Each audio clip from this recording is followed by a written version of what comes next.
जैसे सोमनाथ को नष्ट करने के एक नहीं अनेकों प्रयास हुए, दुष्प्रयास हुए, उसी तरह विदेशी आक्रांताओं द्वारा कई सदियों तक भारत को खत्म करने की लगातार कोशिशें होती रही, लेकिन न सोमनाथ नष्ट हुआ और न ही भारत नष्ट हुआ, क्योंकि भारत और भारत की आस्था के केंद्र एक दूसरे में समाये हुए हैं। साथियों, आप उस इतिहास के बारे में कल्पना करिए। आज से 1000 साल पहले सन 1026 में सबसे पहले गजनी ने सोमनाथ मंदिर को तोड़ा। उसे लगा उसने सोमनाथ का वजूद मिटा दिया, लेकिन कुछ वर्षों के भीतर भीतर सोमनाथ का पुनर्निर्माण हो चुका था। 12वीं शताब्दी में राजा कुमारपाल ने मंदिर का भव्य जीर्णोद्धार करा दिया था, लेकिन 13वीं शताब्दी के अंत में अलाउद्दीन खिलजी ने सोमनाथ पर फिर आक्रमण का दुस्साहस कर दिया। कहते हैं जालोर के रावल ने खिमजी सेनाओं से जमकर लोहा लिया। इसके बाद 14वीं शताब्दी की शुरुआत में जूनागढ़ के राजा द्वारा फिर से सोमनाथ की प्रतिष्ठा संपन्न कर दी गई। 14वीं शताब्दी के आखिरी वर्षों में मुजफ्फर खान ने सोमनाथ पर फिर हमला किया। वो हमला भी नाकाम रहा। 15वीं शताब्दी में सुल्तान अहमद शाह ने सोमनाथ मंदिर को दूषित करने की कोशिश की और इसी शताब्दी में उसके पोते सुल्तान महमूद बेगड़ा ने सोमनाथ पर आक्रमण कर मंदिर को मस्जिद बनाने की कोशिश की, लेकिन महादेव के भक्तों के प्रयासों से मंदिर पुनः जीवंत हो उठा। 17वीं 18वीं शताब्दी में औरंगजेब का दौर आया। उसने सोमनाथ मंदिर को अपवित्र किया। सोमनाथ को फिर मस्जिद बनाने की कोशिश की। उसके बाद भी अहल्याबाई होलकर ने नए मंदिर की स्थापना कर सोमनाथ को एक बार फिर साकार कर दिया। यानी सोमनाथ का इतिहास विनाश और पराजय का इतिहास नहीं है। ये इतिहास विजय और पुनर्निर्माण का है। हमारे पूर्वजों के पराक्रम का है। हमारे पूर्वजों के त्याग और बलिदान का है। आतताई आते रहे, मजहबी आतंक के नए नए आक्रमण होते रहे, लेकिन हर युग में सोमनाथ पुनः पुनः स्थापित होता रहा। इतनी सदियों तक का संघर्ष, इतना लंबा प्रतिकार, इतना महान धैर्य, सृजन और पुनर्निर्माण का ऐसा जीवन, ये सामर्थ्य अपनी संस्कृति में ऐसा विश्वास और ऐसी आस्था दुनिया के इतिहास में ऐसा उदाहरण मिलना मुश्किल है।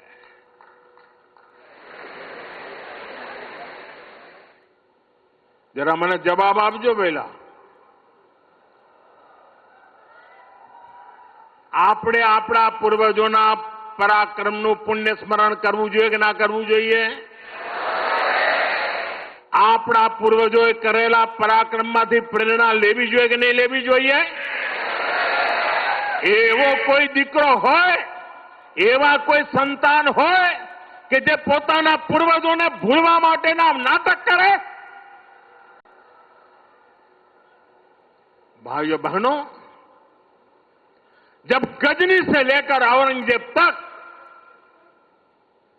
तमाम आक्रांता सोमनाथ पर हमला कर रहे थे तो उन्हें लग रहा था कि उनकी तलवार सनातन सोमनाथ को जीत रही है.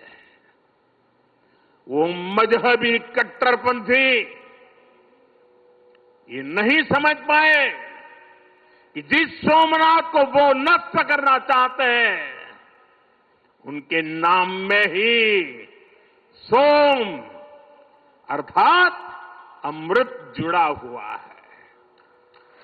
उसमें हलाहल को पीकर भी अमर रहने का विचार जुड़ा है. उसके भीतर सदा शिव महादेव के रूप में वो चैतन्य शक्ति प्रतिष्ठित है जो कल्याण कारक भी है और प्रचंड तांडव शिव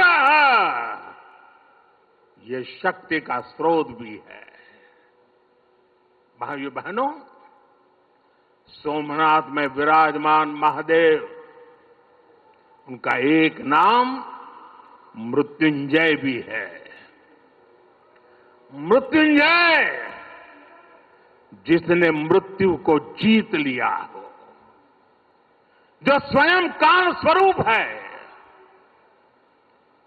यतो जायते पाल्यते येन विश्वम तमीज भजे लियते यत्र विश्वम. अर्थात ये सृष्टि उन्हीं से उत्पन्न होती है, उन्हीं में लय हो जाती है. हम मानते हैं त्वमेको जगत व्यापको विश्व रूप, यानी शिव पूरे जगत में व्याप्त है. इसलिए इस हम कण कण कंकड़ कंकड़ में भी उस शंकर को देखते हैं. फिर कोई उन शंकर के कितने स्वरूपों को नष्ट कर सकता है? हम तो वो लोग हैं जो जीव में भी शिव को देखते हैं. उनसे हमारी आस्था को कोई कैसे डिगा सकता था? और साथियों, ये समय चक्र है कि सोमनाथ को ध्वस्त करने की मंशा लेकर आए मजहबी आतताई आज इतिहास के कुछ पन्नों में सिमट कर रह गए हैं. और सोमनाथ मंदिर उसी विशाल समंदर के किनारे गगनचुंबी धर्म ध्वजा को थामे खड़ा है. सोमनाथ का ये शिखर मानव उद्घोष कर रहा है, चंद्रशेखरम आश्रय मम किम करिष्यति वै यम. अर्थात मैं चंद्रशेखर शिव पर आश्रित हूं, काल भी मेरा क्या कर लेगा. साथियों, सोमनाथ स्वाभिमान पर्व इतिहास के गौरव का पर्व तो है ही, ये कालातीत यात्रा को भविष्य के लिए जीवंत बनाने का माध्यम भी है। हमें इस अवसर को अपने अस्तित्व और पहचान को सशक्त करने के लिए उपयोग करना है। आप भी देखते हैं, अगर कहीं किसी देश के पास कुछ 100 साल पुरानी विरासत होती है, वो देश उसे अपनी पहचान बनाकर दुनिया के सामने प्रस्तुत करता है। वहीं भारत के पास सोमनाथ जैसे हजारों साल पुराने पुण्य स्थान है। ये स्थान हमारे सामर्थ्य, प्रतिरोध और परंपरा के पर्याय रहे हैं। लेकिन दुर्भाग्य से आजादी के बाद गुलामी की मानसिकता वाले लोगों ने उनसे पल्ला झाड़ने की कोशिश की। उस इतिहास को भुलाने के कुत्सित प्रयास हुए। हम जानते हैं, सोमनाथ की रक्षा के लिए देश ने कैसे कैसे बलिदान दिए थे। रावल कन्नड़दे जैसे शासकों के प्रयास, वीर हमीरजी गोहिल का पराक्रम, बेगड़ा भील का शौर्य, ऐसे कितने ही नायकों का इतिहास सोमनाथ मंदिर से जुड़ा है। लेकिन दुर्भाग्य से इन्हें कभी उतना महत्व नहीं दिया गया। बल्कि आक्रमण के इतिहास को भी कुछ इतिहासकारों और राजनेताओं द्वारा व्हाइट वॉश करने की कोशिश की गई।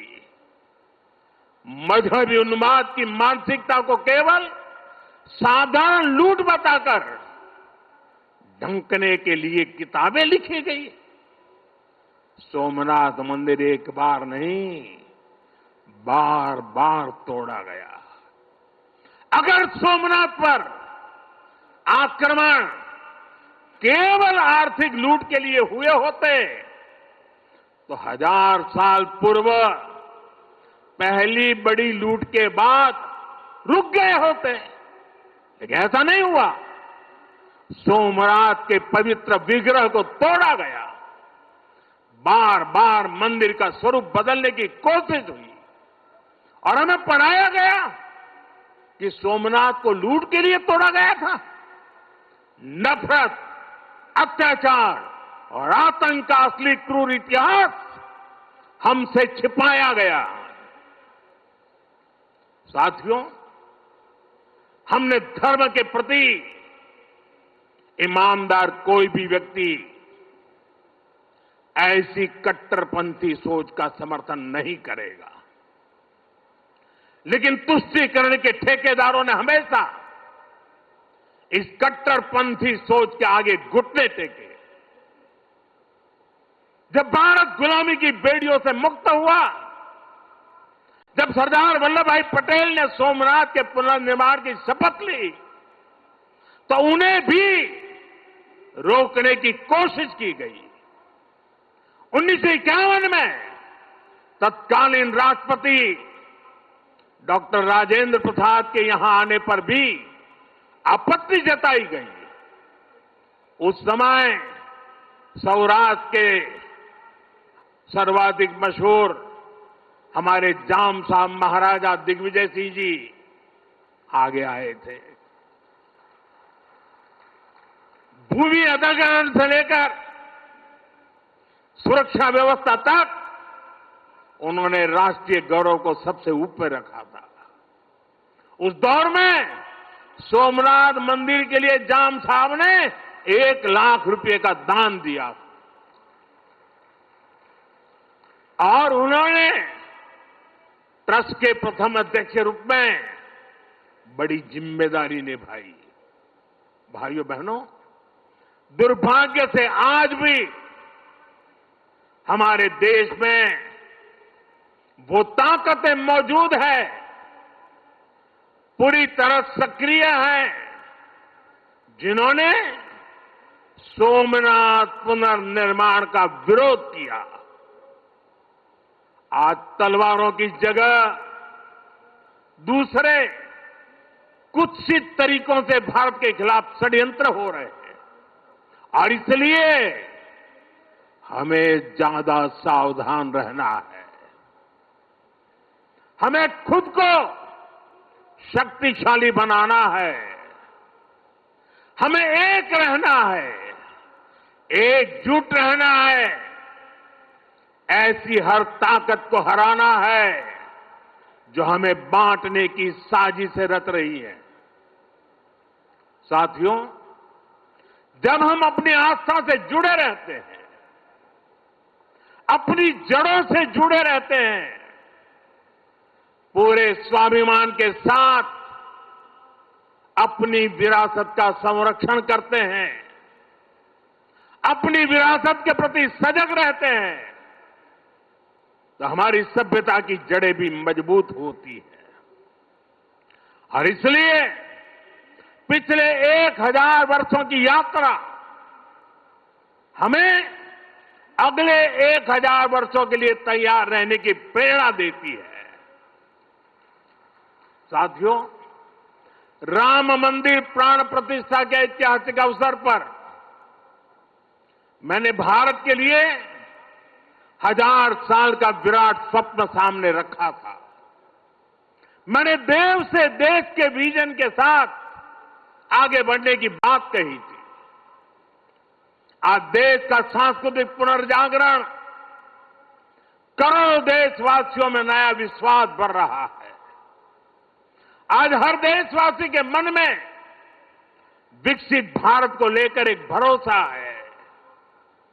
आज 140 करोड़ भारतीय भविष्य के लक्ष्यों को लेकर संकल्पित है। भारत अपने गौरव को नई बुलंदी देगा। हम गरीबी के खिलाफ अपनी लड़ाई में जीतेंगे। हम विकास की नई ऊंचाइयों को छुएंगे। पहले दुनिया की तीसरी बड़ी अर्थव्यवस्था बनने का लक्ष्य, फिर उसके आगे का सफर, देश अब इसके लिए तैयार हो चुका है। और सोमनाथ मंदिर की ऊर्जा हमारे इन संकल्पों को आशीर्वाद दे रही है। साथियों, आज का भारत विरासत से विकास की प्रेरणा लेकर आगे बढ़ रहा है। सोमनाथ में भी विकास भी विरासत भी, ये भावना निरंतर साकार हो रही है। आज एक और सोमनाथ मंदिर का सांस्कृतिक विस्तार, सोमनाथ संस्कृत यूनिवर्सिटी की स्थापना, माधवपुर मेले की लोकप्रियता और उसके रंग, इनसे हमारी विरासत से क्षेत्र का प्राकृतिक आकर्षण बढ़ रहा है। तो वहीं प्रभास पाटन क्षेत्र के विकास के नए आयाम भी गढ़े जा रहे हैं। केशोद एयरपोर्ट का विस्तार किया जा रहा है। इससे देश विदेश से श्रद्धालु सीधे सोमनाथ तक पहुंच सकेंगे। अहमदाबाद से वेरावल वंदे भारत ट्रेन की शुरुआत से तीर्थयात्रियों और पर्यटकों का समय कम हुआ है। इस क्षेत्र में यात्रा धाम सर्किट का विकास भी किया जा रहा है। यानी आज का भारत आस्था को स्मरण करने के साथ ही इंफ्रास्ट्रक्चर, कनेक्टिविटी और टेक्नोलॉजी के जरिए उसे भविष्य के लिए सशक्त भी कर रहा है। साथियों, हमारी सभ्यता का संदेश कभी किसी को पराजित करने का नहीं रहा, बल्कि जीवन को संतुलन में रखने का रहा है। हमारे यहां आस्था की राह हमें घृणा की तरफ नहीं ले जाती। हमारे यहां शक्ति हमें विनाश करने का अहंकार नहीं देती। सोमनाथ जैसे तीर्थ ने हमें सिखाया है कि सृजन का मार्ग लंबा होता है, लेकिन वही स्थायी होता है, चिरंजीव होता है। तलवार की नोक पर कभी दिलों को नहीं जीता जा सकता। जो सभ्यताएं दूसरों को मिटाकर आगे बढ़ना चाहती हैं, वे स्वयं समय में खो जाती है। इसलिए भारत ने दुनिया को ये नहीं सिखाया कि दूसरे को हराकर कैसे जीता जाए, बल्कि ये सिखाया कि कैसे दिलों को जीतकर जिया जाए। ये विचार आज दुनिया की जरूरत है। सोमनाथ की 1000 वर्षों की गाथा पूरी मानवता को सीख दे रही है। इसलिए आइए हम संकल्प करें, हम विकास की ओर आगे बढ़ें, कदम से कदम मिलाकर चले, कंधे से कंधा मिलाकर चले, मन से मन को जोड़कर चले। लक्ष्य को ओझल दिए हुए बिना हम चलते चले और साथ ही अपने अतीत और अपनी विरासत से भी जुड़े रहें। हम आधुनिकता को अपनाते हुए अपनी चेतना को संभाले रखें।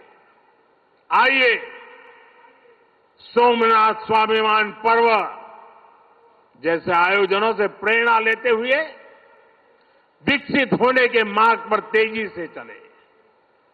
हर चुनौती को पार करते हुए हम अपने लक्ष्य तक पहुंचे। और ये कार्यक्रम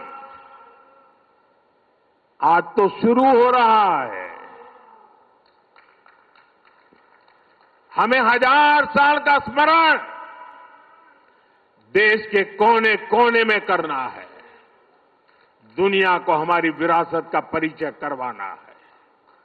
हमें 75 साल का ये नया पर्व भी मनाना है और हम 2027 मई तक इसको मनाते रहें, जन जन को जगाते रहें। जगा हुआ देश सपनों को साकार करने के लिए चलता रहे। इसी कामना के साथ एक बार फिर समस्त देशवासियों को मैं बहुत बहुत शुभकामनाएं देता हूं। हर हर महादेव। जय सोमनाथ, जय सोमनाथ, जय सोमनाथ।